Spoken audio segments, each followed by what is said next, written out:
Your body remembers, but so does God. Some of us thought trauma was just a memory, but trauma isn't just your mind. It's in your shoulders, in your spine, in your gut.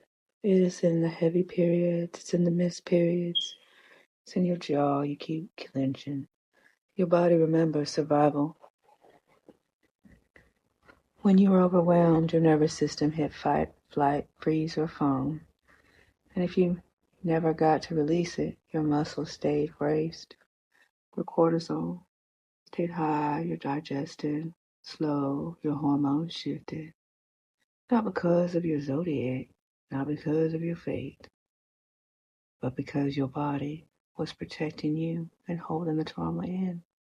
Now here's what the natal moon conversation can be redeemed. Your moon sign doesn't cause illness, but symbolically, it can reflect how you react emotionally.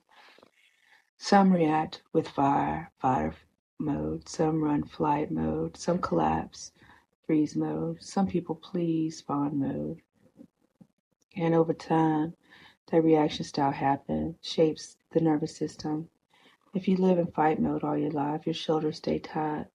If you live in freeze mode, your spine collapses. If you live in flight mode, your gut gets disrupted, like me. If you absorb everyone else's feelings, your hormones get exhausted. But here's the gospel. You don't have to stay wired for survival. Romans 12:2 says, be transformed by the renewing of your mind. That renewal isn't just spiritual, it's neurological. When you pray slowly and breathe deeply, you activate peace in your body. When you forgive, your muscles unclench.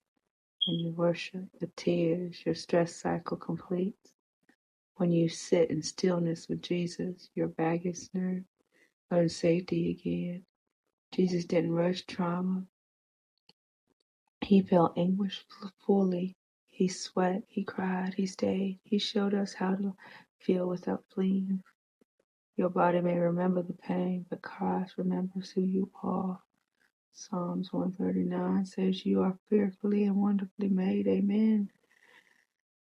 Not astrologically assigned, not doomed by patterns, but designed for restoration by your Redeemer, Jesus Christ.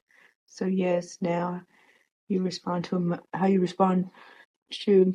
So yes, know how you respond to emotion. Become self-aware. Notice your nervous system, but don't worship your wiring. Let Christ retrain it, redeem you. You don't heal by chasing stars. You heal by learning safety in the Savior. And when your body finally exhales, that's not fate. That's freedom, baby. That's what I got for you today, my G's and Builders. Peace out.